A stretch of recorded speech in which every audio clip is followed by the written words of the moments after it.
dipersembahkan oleh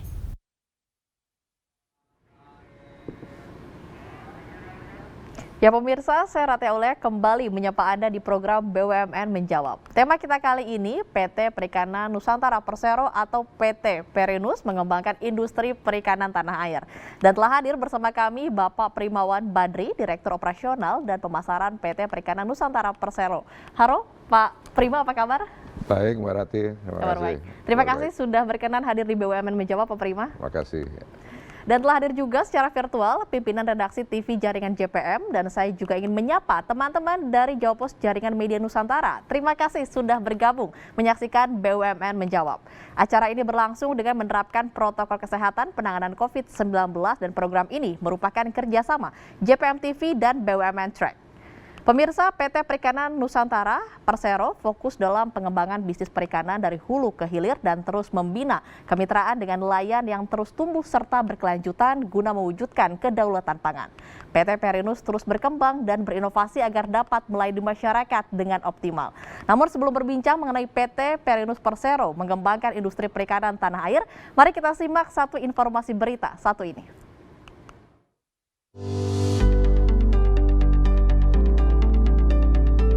Indonesia memperkuat swasembada sektor perikanan. Tahun ini PT Perikanan Nusantara atau Perinus merger dengan Perusahaan Umum Perikanan Indonesia atau Perum Perindo. Ini merupakan inovasi dan transformasi dari konsep baru BUMN. Selain itu menjadi kekuatan di bidang sektor perikanan. Perindo memiliki keunggulan di bidang pengelolaan pelabuhan perikanan dan budidaya. Sementara Perinus telah dikenal di bidang perikanan tangkap. Bergabungnya dua BUMN ini diharapkan bisa menguasai bisnis perikanan dari hulu ke hilir. Mulai dari bisnis kepelabuhan, penangkapan dan perdagangan ikan, budidaya hingga wisata perikanan.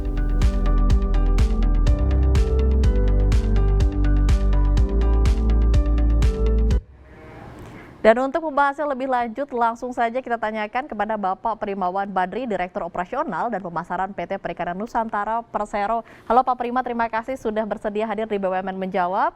Kabar baik Pak? Kabar baik, Alhamdulillah. Terima kasih Mbak Rati. Pak Prima, di awal perbincangan boleh diceritakan kepada saya dan juga pemirsa sebenarnya apa yang menjadi fokus utama kehadiran PT Perinus di Indonesia ini? Oke. Ya, jadi saya bicara sedikit sejarahnya ya. Jadi kalau kita bicara perusahaan perikanan di Indonesia itu udah yang di negara ya, itu udah mulai dari tahun 1934 dari zaman Belanda. Nah, tapi Perinus sendiri itu secara resmi itu adalah penggabungan dari 4 perusahaan yang di-merge itu dan digabung lewat PP nomor 21 tahun 98 menjadi satu perusahaan perikanan yang namanya PT Perikanan Nusantara Persero ya. Nah, jadi kalau kita bicara kenapa Perinus ini ada ya, nah itu karena memang itu tadi tujuannya supaya gimana Perinus ini bisa berperan sebagai agen ya, agen pembangunan ya, juga pemberdayaan dari teman-teman nelayan ya, dan sehingga pada akhirnya juga bisa menyumbang untuk perekonomian negara ya. Devisa negara baik melalui ekspor dan sebagainya. Nah, Perinus sendiri ya visinya itu sendiri untuk menjadi satu perusahaan perikanan yang unggul ya, yang world class ya, yang yang bisa berperan untuk kedaulatan pangan ya. Dan itu misinya ya tentunya gimana kita bisa tumbuh menjadi satu perusahaan yang berkesinambungan ya. Kemudian dari segi ketersediaan dan keterjangkauan ikan ya, kita bisa berperan memberikan kontribusi untuk masyarakat Indonesia, dan tentunya yang nggak kalah penting adalah gimana kita bisa saling memberdayakan ya, bisa berperan untuk meningkatkan tingkat kehidupan dari mitra strategis kita yang nggak lain adalah nelayan.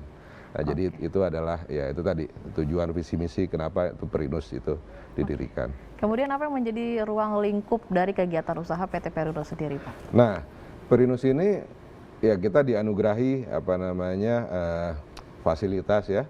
Kita punya fasilitas yang lengkap, jadi kita bisa berperan itu dari hulu sampai ke hilir. Kita punya ada 10 cabang tambah 1 unit ya.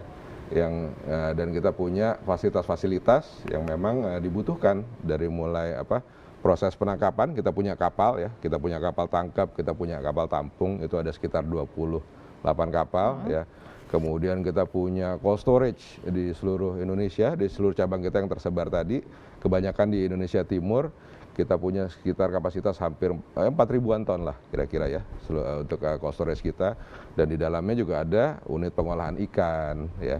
Ya, kemudian ada pabrik es ya, dan ada juga fasilitas docking.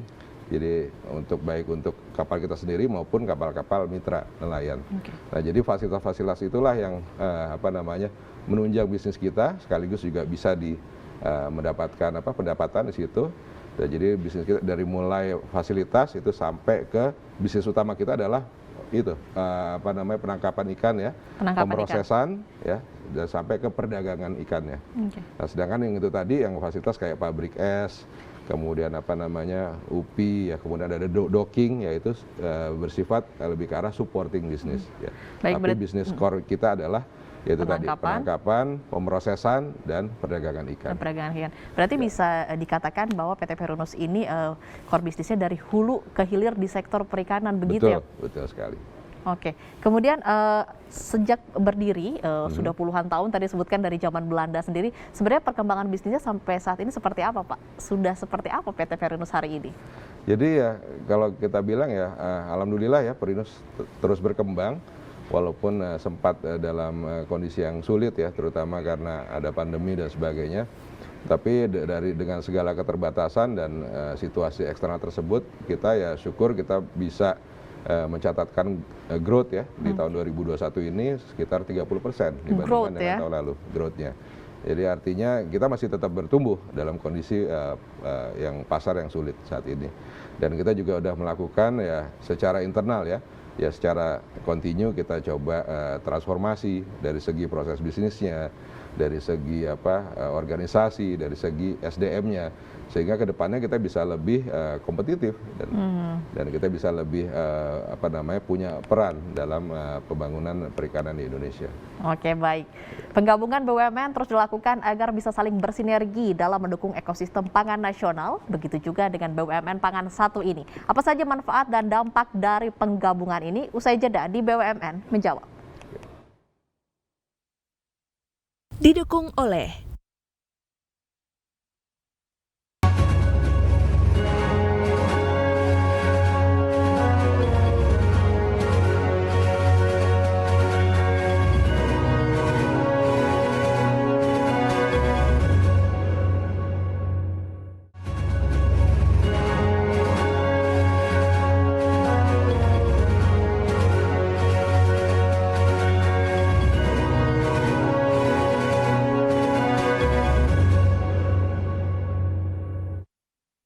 dipersembahkan oleh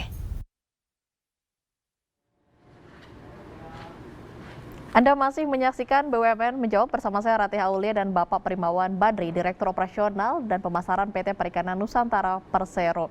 Pak Prima, sekarang merger ini dilakukan di hampir semua sektor BUMN termasuk sektor pangan sendiri. Sebenarnya setelah dilakukan merger antara Perunus dan Perindo begitu ya Pak ya, bagaimana keberlangsungan bisnisnya? Ya, jadi dengan adanya merger ini diharapkan malah bisnis kita akan semakin besar nantinya ya. Jadi dari sisi pendapatan ya sudah pasti diharapkan, dan yang memang diharapkan itu creating value ya. Jadi pendapatan bisa meningkat ya. Jadi kita harapin 1 tambah 1 bukan jadi 2, tapi malah jadi 4, 5, 6 dan seterusnya. Dan kemudian dari sisi efisiensi pastinya.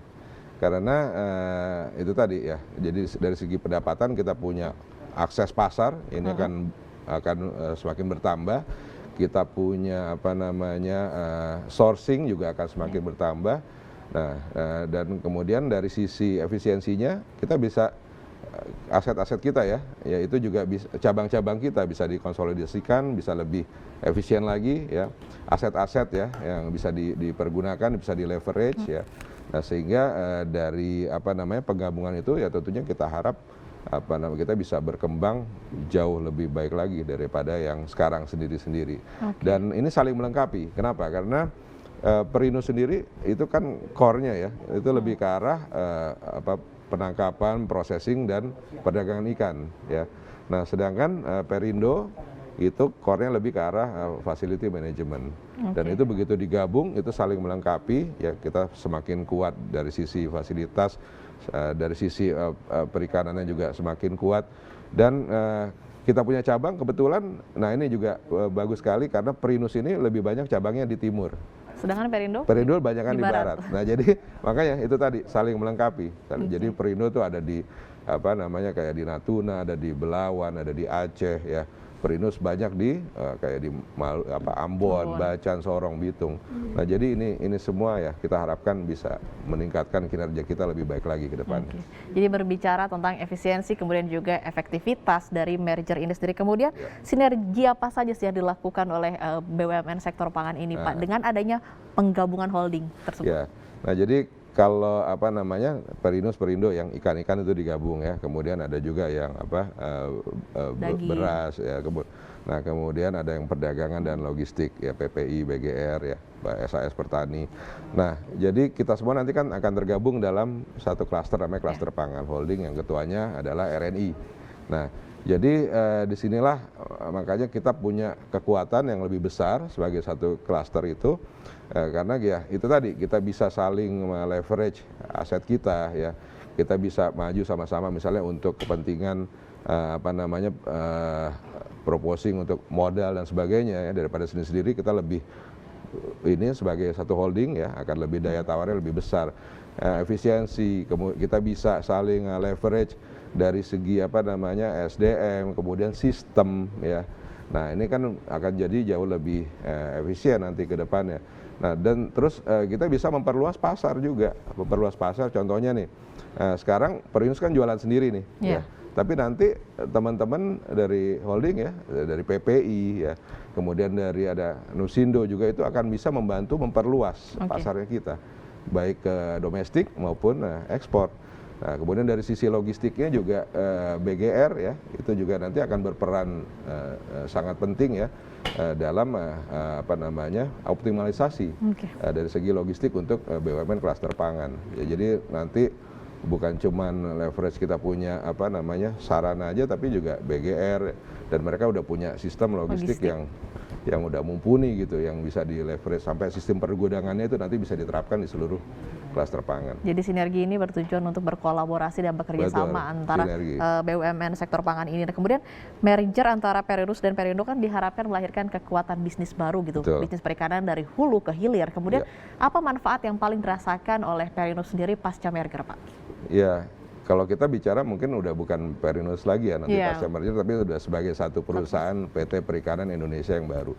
Ya tentunya manfaatnya itu tadi, yang tadi saya bilang dari segi, kita harapkan dari segi pendapatan ya, itu akan bisa meningkat ya, kita punya apa namanya pendapatan, kemudian dari segi efisiensi kita bisa lebih efisien, nah dan tentunya juga manfaatnya nanti kembali lagi ke karyawan ya. Dengan penggabungan ini kita punya bisnis bisa lebih besar, opportunity juga untuk mereka lebih besar juga, dan apa namanya mereka bisa lebih berperan bahkan setelah digabung, kemudian nanti gabung lagi dalam klaster pangan, mereka juga punya kesempatan yang lebih baik lagi ya sebagai karyawan ya, untuk bisa cross talent dan sebagainya.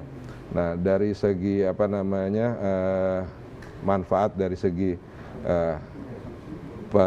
efisiensi tadi ya, aset ya bisa kita saling ini kan ya, leverage, bisa lebih efisien nantinya cabang-cabang. Nah, intinya dan kemudian nggak kalah pentingnya manfaat untuk stakeholders yang lain. Jadi kayak seperti nelayan ya, bisa lebih kita apa namanya bina berdayakan ya.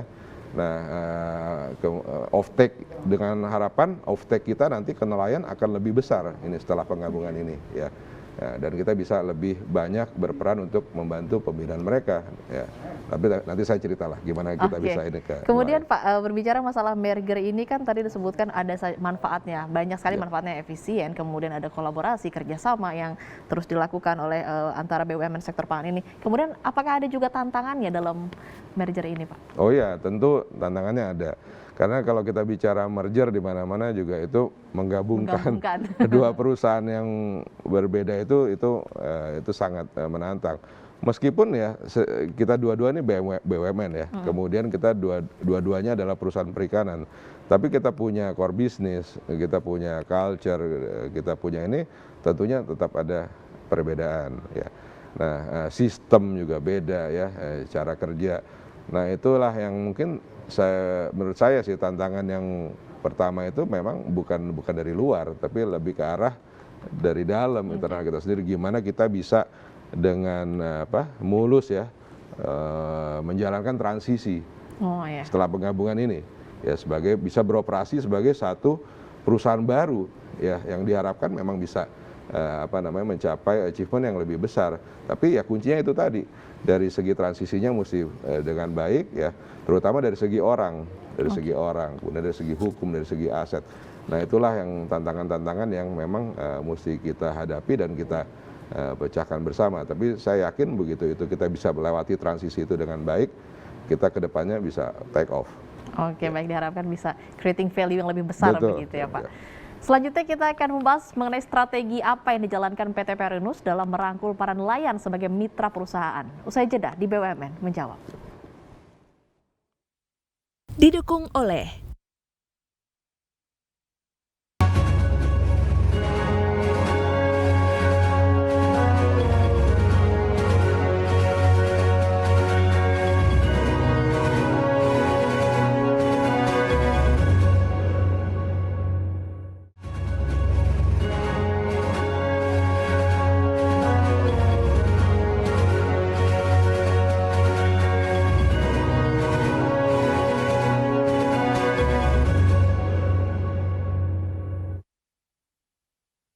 dipersembahkan oleh Ya pemirsa, Anda masih di BUMN menjawab dengan tema PT Perinus Persero mengembangkan industri perikanan tanah air. Pak Prima, berbicara masalah PT Perinus tentunya bisnis di sektor perikanan. Bagaimana PT Perinus ini melihat bisnis di sektor perikanan untuk saat ini dan juga ke depannya seperti apa? Oke, jadi kalau kita bisa bilang sih perikanan ini sangat strategis dan potensinya sangat besar ya. Dan dan intinya kalau kita bicara pangan ya, makanan ini nggak ada matinya lah ya. Jadi mau gimana pun perubahan di dunia, tapi tetap yang namanya pangan itu akan menjadi satu industri utama ya, yang akan terus bertumbuh ya. Dan kita lihat perikanan di Indonesia ini masih sangat besar potensinya, dan ini kalau kita lihat memang masih belum optimal aja. Nah, terutama dari sudut pandang kita dari sisi Perinus ya, dan Perindo nanti setelah digabung, kita dari misalnya contohnya nih dari produksi berdasarkan data KKP ya, itu 2020 itu 7,6 juta ton ya. Nah, itu sendiri mungkin perannya BUMN di sini masih sangat kecil ya. Itu yang mau kita coba tingkatkan. Dan dari segi ekspor juga itu dari segi ekspor Indonesia memang sebagai negara maritim ya, salah satu yang terbesar dengan wilayah laut yang garis pantai yang juga termasuk yang terpanjang di dunia, itu sayangnya ekspor kita masih mungkin di bawah 5 besar, ranking 8 kalau saya nggak salah sekarang. Dan itu ya sangat disayangkan, padahal kita punya potensi yang segini besarnya. Ya mudah-mudahan ini bisa lebih dimaksimalkan ke depannya. Ke depannya diharapkan bisa lebih dioptimalkan begitu ya Pak. Kemudian berbicara tentang bisnis perikanan Indonesia, tentu Perinus begitu ya Pak ya. Kemudian capaian apa saja yang saat ini sudah didapatkan oleh PT Perinus sendiri Pak? Ya, jadi memang kalau dari segi market share memang itu masih satu tantangan untuk kita ya, yang mesti kita kembangkan ke depannya. Nah, cuman kalau saya boleh bilang dibandingkan dengan tahun lalu, ya, tadi yang saya sudah sebutkan, growth kita itu 30% ya, walaupun kondisinya sangat sulit ya.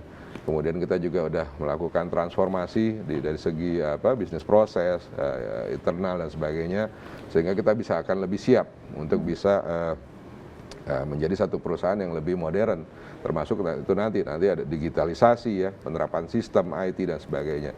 Nah, itu udah mulai kita lakukan saat ini. Nah, kemudian dari segi ekspor, nah ini juga penting karena ekspor ini ya memang jadi satu tujuan utama kita dan kita juga mendukung programnya pemerintah di sini, gimana supaya bisa meningkatkan devisa negara, meningkatkan pendapatan negara, dan dari segi ekspor ini kita udah meningkat dari waktu ke waktu, dan alhamdulillah di September tahun ini ya, di Pak? tahun ini betul.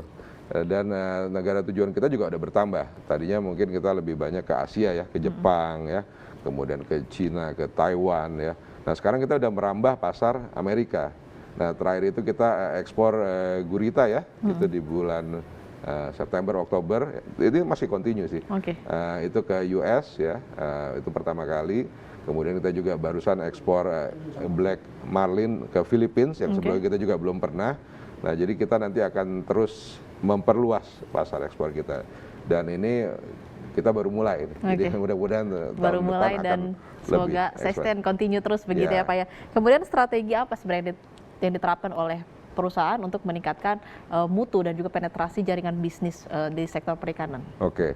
Nah jadi kalau kita bicara soal mutu itu nggak terlepas dari ya standarisasi lah. Artinya kita punya quality control ya, quality assurance itu memang harus dipastikan memenuhi standar mutu yang disyaratkan untuk kita bisa bersaing gitu kan, terutama untuk ke pasar ekspor.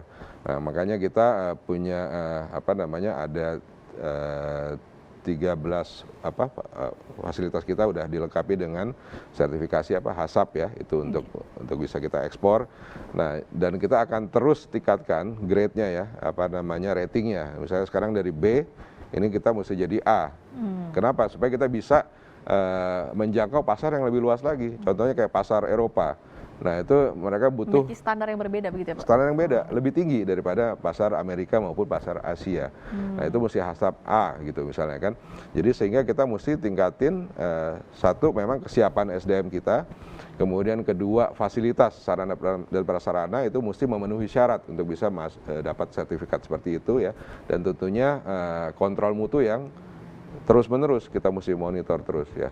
Dan ini kita juga bekerja sama dengan KKP ya, Kementerian Teknis kita untuk pelatihan ya, untuk peningkatan kompetensinya ya, sampai sampai ke mungkin malah dibantu dari segi peralatan dan sebagainya. Jadi itu kalau dari segi mutu yang kita coba lakukan secara kontinu. Nah, kemudian yang kedua apa tadi pertanyaan? Jaringan bisnis. Jaringan bisnis. Nah, jaringan bisnis kita ini kan punya pasar ada domestik, ada ekspor. Nah, kalau kita bicara domestik ini masih tetap lebih dominan, Mbak Rati. Jadi kalau kita bisa bilang saat ini mungkin domestiknya sekitar 90%. Ya. Dan itu masih growing, masih banyak yang belum kita tap pasar domestik ini.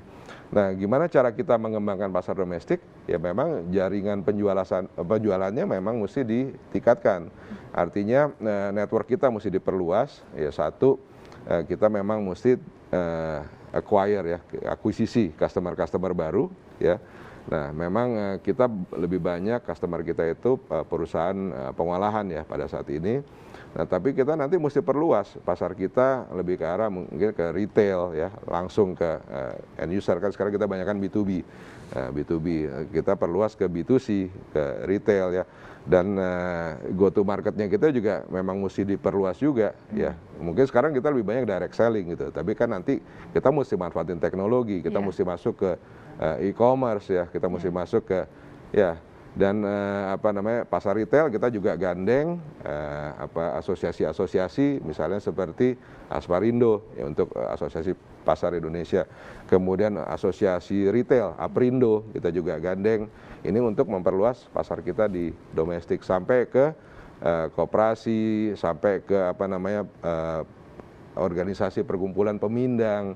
Nah jadi apapun itu ya dari segi pasar domestik kita coba perluas jangkauan pasar kita. Nah dari segi pasar ekspornya kita juga coba perluas network kita, yaitu tadi kerjasama dengan KDEI, ITPC ya, kemudian dengan kedutaan-kedutaan malah ya untuk bisa mempromosikan sampai kita ikut ke pameran-pameran. Dan kita punya cita-cita juga mau bikin trading house misalnya kayak di Jepang supaya kita bisa menjangkau pasar ekspor. Tadi disebutkan strategi mutu, kemudian juga strategi perluasan jaringan. Kemudian bagaimana strategi dari PT Peruno sendiri untuk menarik nelayan sebagai mitra perusahaan seperti apa? Nah, jadi nelayan ini kan memang partner kita yang sangat strategis ya. Jadi kita mesti merangkul mereka, memberdayakan mereka, kita bisa istilahnya ya memberikan benefit, manfaat untuk mereka ya, sehingga mereka juga mau memberikan atau kita bisa off-take semaksimal mungkin dari mereka. Nah jadi sekarang mungkin ada sekitar 3.000-an nelayan ya, langsung dan nggak langsung yang udah kita bina ya, jadi partnernya kita. Dan kita coba untuk membantu mereka ya, kita coba berikan support satu dari segi misalnya kebutuhan melaut ya natura, BBM ya sebagainya. Kemudian mereka juga bisa utilisasi fasilitas kita, kayak dockingnya kita, mereka bisa merapat di situ, mereka bisa melakukan perbaikan dan sebagainya. Dan kemudian kita support mereka dari sisi kebutuhan ini yang vital nih untuk ikan, yaitu es. Oke. Nah, kan kita punya pabrik es nih di cabang-cabang kita. Nah, ini es ini yang kita gunakan untuk selain kebutuhan kita sendiri, kita juga mensupport partner nelayan. Nah, sampai ke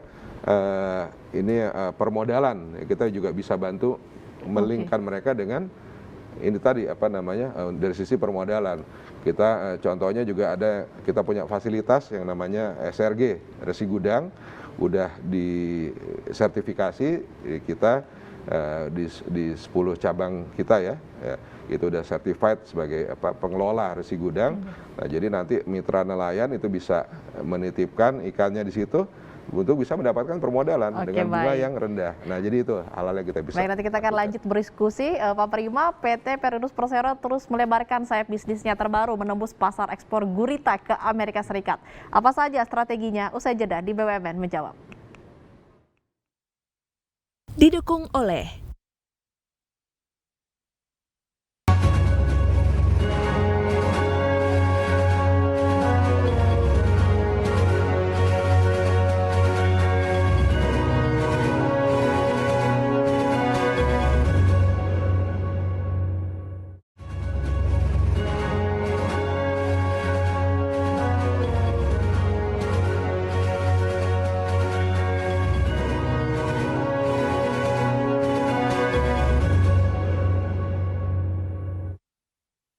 dipersembahkan oleh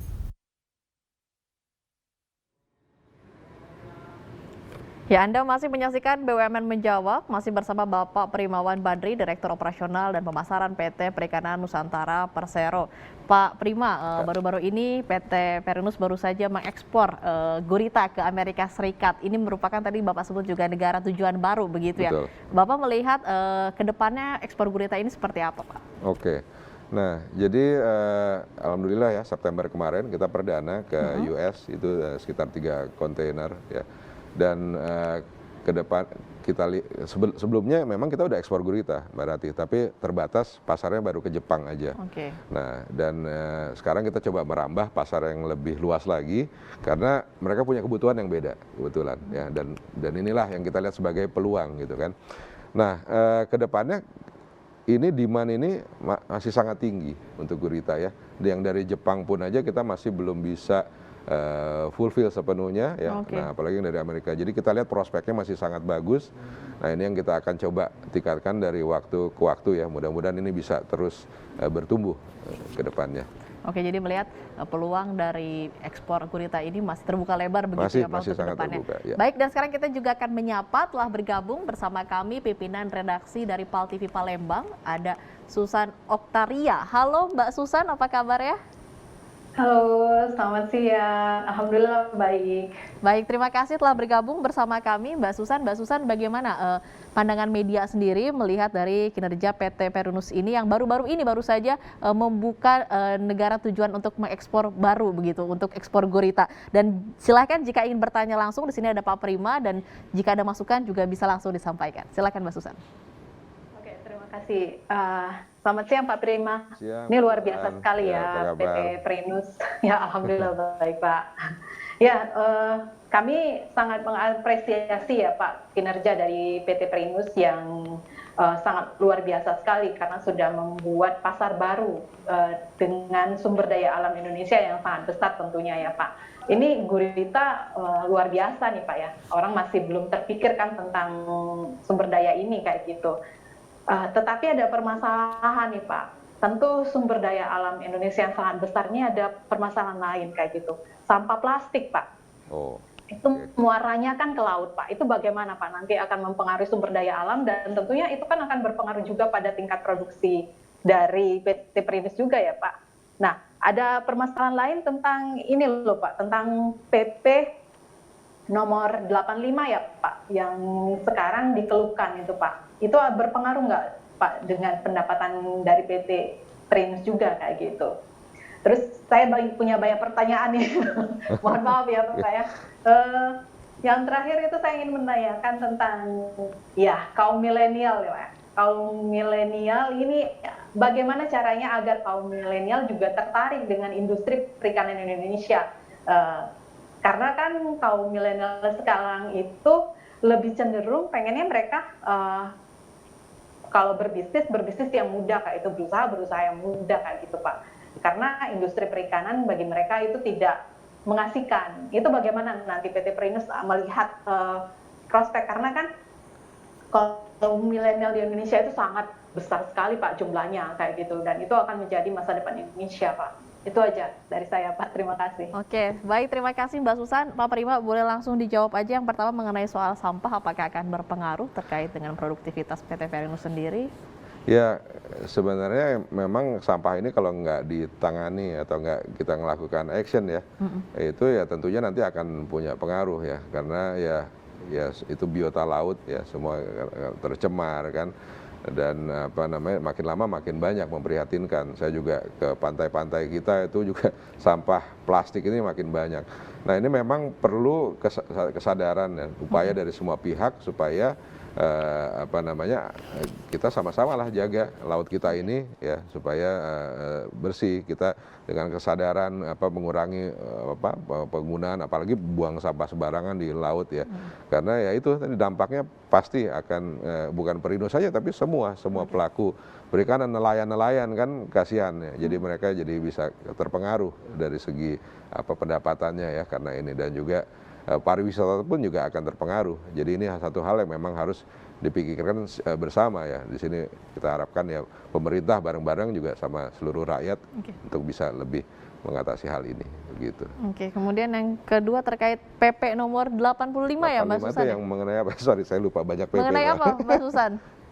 Tentang pajak Pak. Oke. Pajak Pak. Oh, pajak yang itu ya untuk pelaku. Iya, penerimaan negara bukan pajak itu Pak. Itu kan yang terdampak itu para nelayan dan industri perikanan Pak. Itu kan luar biasa sekali Pak itu Pak. Jadi kan dia ada kenaikan PNBP itu 5-10% Pak. Dan ini masih, kalau DPR sih masih memperjuangkan itu akan dilakukan revisi ya Pak. Ya terus terang kalau untuk hal ini memang ya saya nggak bisa berkomentar terlalu banyak ya karena ini memang ranahnya regulasi. Tapi memang kalau dibilang ada dampaknya ya sudah ada yang merasakan ini pasti akan ada dampaknya gitu ya. Ya kita harap bisa diadakan satu solusi yang terbaik lah bagaimana untuk bisa menyikapi peraturan ini. Memang di satu sisi memang negara kan butuh penerimaan begitu kan ya. Nah, tapi gimana itu supaya tetap secara industri pelaku perikanan ini bisa tetap thriving gitu ya. Jadi dari segi pendapatannya ya ini itu juga jadi nggak terlalu berdampak negatif, itu yang kita harapkan. Cuman ya tadi sekali lagi saya bilang mungkin kalau ini ranahnya lebih ke arah regulasi ya. Jadi ya kita sebagai pelaku industri perikanan ya berharap yang terbaik lah, itu aja sih yang bisa saya bilang. Kemudian pertanyaan selanjutnya Pak, bagaimana cara menarik milenial untuk tertarik di bisnis perikanan? Nah ini menarik banget karena gini, saya sendiri background saya bukan perikanan ya, saya malah dari swasta ya, kemudian banyakkan di IT malah ya, terus sekarang nyemplung ke dunia perikanan karena ya saya tertarik banget karena lihat potensinya ya. Kemudian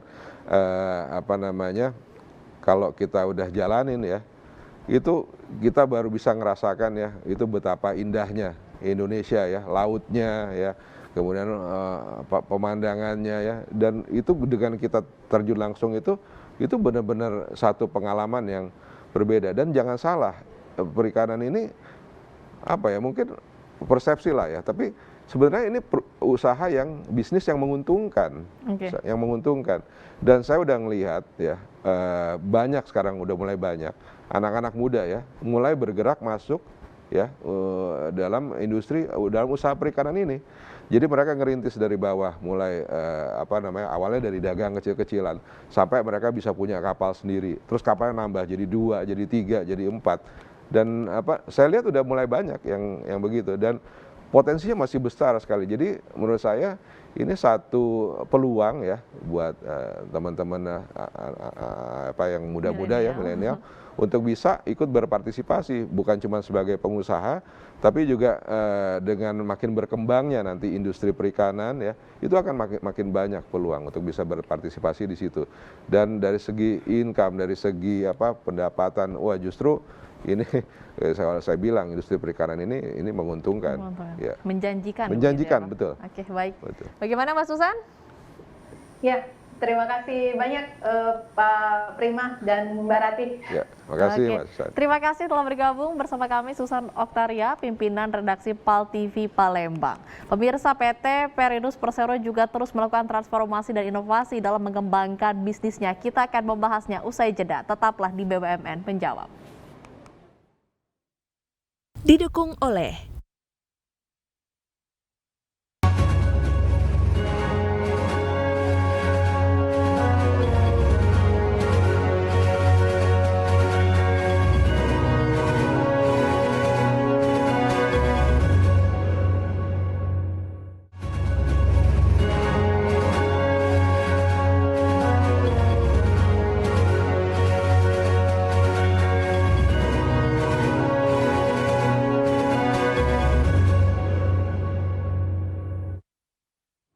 dipersembahkan oleh Ya pemirsa, terima kasih tetap di BUMN Menjawab, masih bersama saya Ratih Aulia dan Bapak Primawan Badri, Direktur Operasional dan Pemasaran PT Perikanan Nusantara Persero. Pak Badri, berdirinya kan sudah lama nih ya, sudah berpuluhan tahun nih sampai dengan sekarang. Transformasi apa saja yang sudah dilakukan oleh PT Perinus sendiri? Ya, jadi kalau tadi seperti udah dibahas, transformasi dari mulai kita merger ya sampai menjadi di dalam bentuk yang seperti sekarang, itu udah kita udah mencoba berbagai macam sistem ya, berbagai macam pola bisnis. Nah, ini yang masih terus kita coba cari, kita kembangkan sampai menjadi satu proses bisnis yang optimal gitu. Sampai saat ini pun kita juga baru melakukan transformasi dari segi proses bisnis kita di Perinus ini ya. Jadi gimana pembagian atau KPI, pembagian tugas yang jelas dari sisi value chain-nya, dari mulai sourcing-nya sampai ke processing, sampai ke penjualan.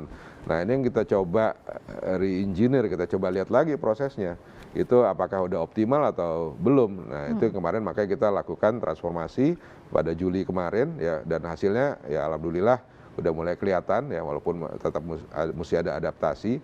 Dan yang penting juga dari sisi orangnya, memang orangnya mesti siap, kompetensinya ya, kemudian ya itu tadi pembinaan dari segi integritasnya ya. Dan yang penting juga adalah gimana kita bisa punya sistem untuk bisa melakukan efisiensi, memonitoring ya segala macam kegiatan ya, dan itu sudah mulai kita terapkan sistem ini. Jadi memang tadinya semuanya itu lebih ke arah sifatnya secara manual ya, tapi kita coba switch ini lebih ke arah otomatisasi ya, digitalisasi ya. Kita mulai menggunakan sistem dalam pelaporan ya, monitoring sebagainya.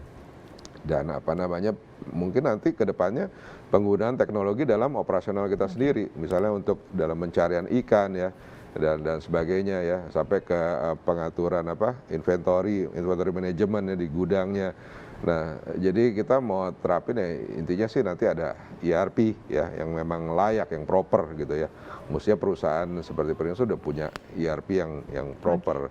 Dan ini udah mulai kita rintis. Dan nanti apalagi kalau udah gabung dengan holding ya, dengan RNI sebagai klaster pangan, itu nanti kita bisa akan saling leverage itu dari sisi IT-nya juga ya, Tadi logistik. disebutkan oleh Pak Prima akan ada juga proses digitalisasi gitu, penerapan Betul. digitalisasi dari proses bisnis yang dijalankan oleh PT Perinus. Nah, sebenarnya kesiapan SDM-nya untuk mengarah ke digitalisasi saat ini seperti apa Pak? Karena kan sekarang ini apalagi di masa pandemi ya, semua orang itu seakan-akan bermigrasi gitu ke digitalisasi. Jadi memang ada dua hal yang mesti kita siapkan di sini. Satu, yang paling penting ya orangnya sendiri. Ya. Kedua, infrastrukturnya. Ya. Memang dari segi infrastruktur kita memang masih belum memadai saat ini. Tapi itu dengan sejalannya waktu dan perkembangan ini kita coba akan terus lengkapi, ya, lengkapi kita apa namanya, dan itu nggak berarti harus kita invest semua di situ. Ada banyak cara-cara yang lebih smart gitu ya supaya kita bisa ya, leverage. Nah, apalagi nanti kalau udah masuk ke holding ya. Nah, kemudian apa namanya ya kita nggak perlu misalnya invest di infrastruktur yang sendiri, tapi kita bisa utilize cloud misalnya gitu kan.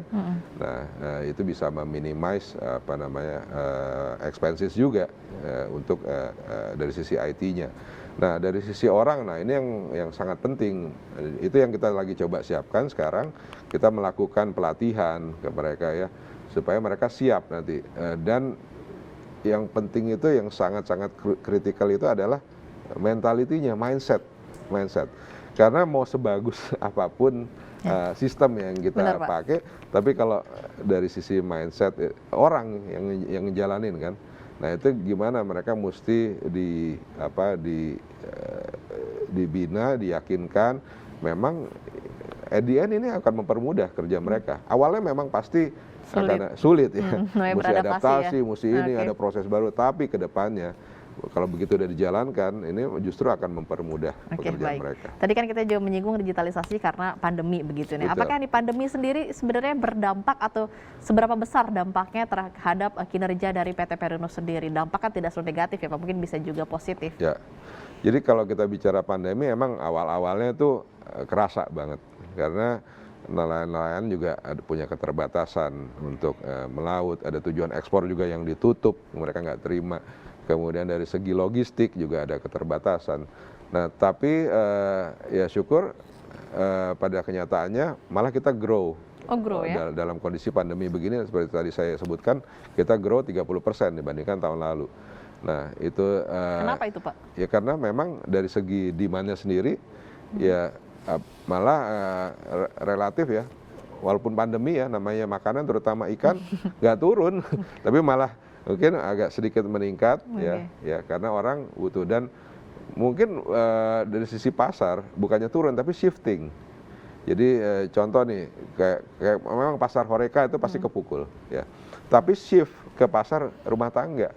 Nah justru yang pasar di rumahan ini yang lebih banyak sekarang demand-nya, dan kemudian apa namanya frozen food juga trennya juga naik ya. Sekarang orang nggak mau repot-repot, sekarang udah beli frozen food aja udah siap ready to cook, tinggal dimasak aja gitu kan. Nah ini naik terus, dan kita punya produk memang frozen food ini yang namanya Tukato, yang ini juga akan kita kembangkan lebih lanjut untuk menjawab itu tadi peluang dari baik. Jadi retail. Memang sudah menyiapkan nih di tengah pandemi ini udah punya strategi. Nah pemirsa jangan kemana-mana, usai jeda masih akan berbincang soal PT Perinus Persero mengembangkan industri perikanan tanah air. Tetaplah bersama kami. Didukung oleh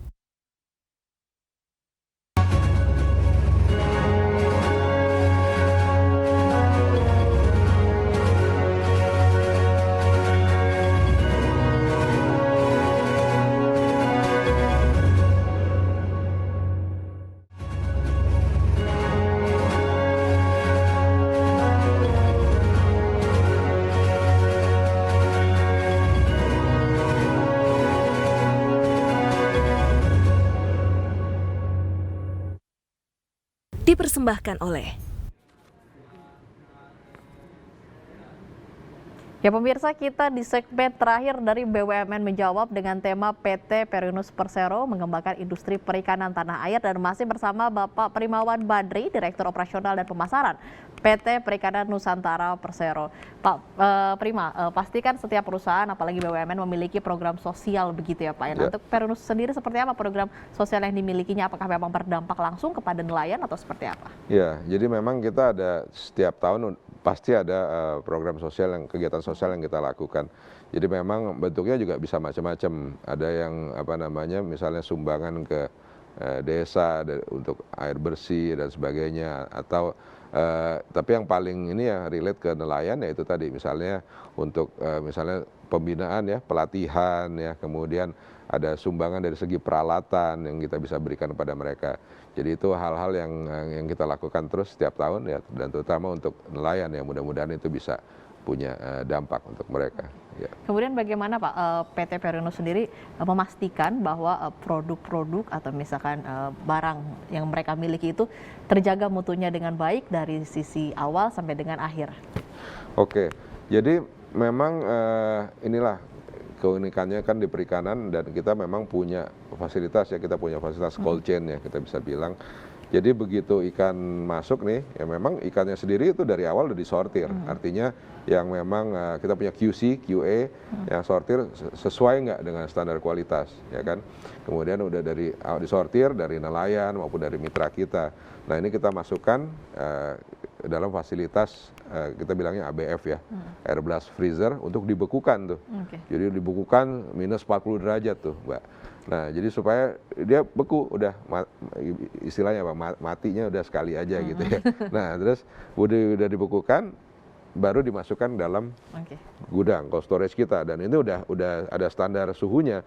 Jadi ikan-ikan itu begitu udah dimasukkan itu bisa tahan lama, malah bisa dipastikan kualitas. Betul, dan setahun, mutunya, 2 tahun, malah even sampai bisa 2 tahun. Memang kalau udah kelamaan juga pasti tetap ada namanya degradation lah. Tapi itu hal yang wajar ya Pak? Itu wajar, tapi paling nggak setahun itu pasti aman lah. Kemudian Pak, ke depannya pasti PT Perindo sendiri memiliki target ya. Apa saja targetnya dan jangka panjangnya ke depan? Nah, kalau saya bicara target, mungkin saya nggak bicara sebagai PT Perindo lagi, tapi kita bicara sebagai nanti perusahaan yang sudah digabung. Nah, udah di merge namanya PT Perikanan Indonesia. Nah tentunya kita ingin bisa mencapai apa yang diharapkan dari tujuan merger ini. Gimana kita bisa meningkatkan pendapatan kita ya, gimana kita bisa memberikan peran yang lebih besar ya, kita bisa off take lebih besar lagi. Nah dari sisi pendapatan aja mungkin paling enggak kita expect nanti begitu gabung udah nanti kedepannya di atas 1T lah, mungkin di tahun pertama, kedua. Kemudian kita harap ekspor kita juga naik ya. Sekarang misalnya sekian nih kalau digabung, tapi nanti kita mau naik di tahun depan itu sampai 3 kali lipat misalnya. Nah kemudian dari sisi efisiensi kita juga harap bisa lebih efisien ya.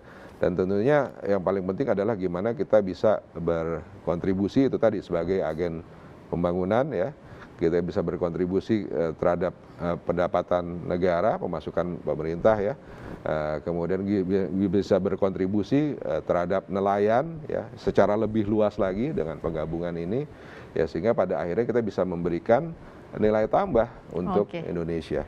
Baik, itu ini sih dapat harapan kita berkontribusi untuk Indonesia begitu ya. Baik, terima kasih Pak Prima, demikian kebersamaan kita di program BUMN Menjawab. Terima kasih untuk Bapak Primawan Badri, Direktur Operasional dan Pemasaran PT Perikanan Nusantara Persero. Terima kasih Pak Prima, sehat selalu. Sampai jumpa. Sampai jumpa lagi. Terima kasih juga untuk para pimpinan redaksi TV Jaringan JPM yang sudah bergabung bersama kami, serta teman-teman dari Jawa Pos Jaringan Media Nusantara. Terima kasih sudah menyaksikan BUMN Menjawab. Acara ini dipersembahkan oleh JPM TV dan BUMN Track. Saya Ratih Aulia, undur diri. Terima kasih dan sampai jumpa.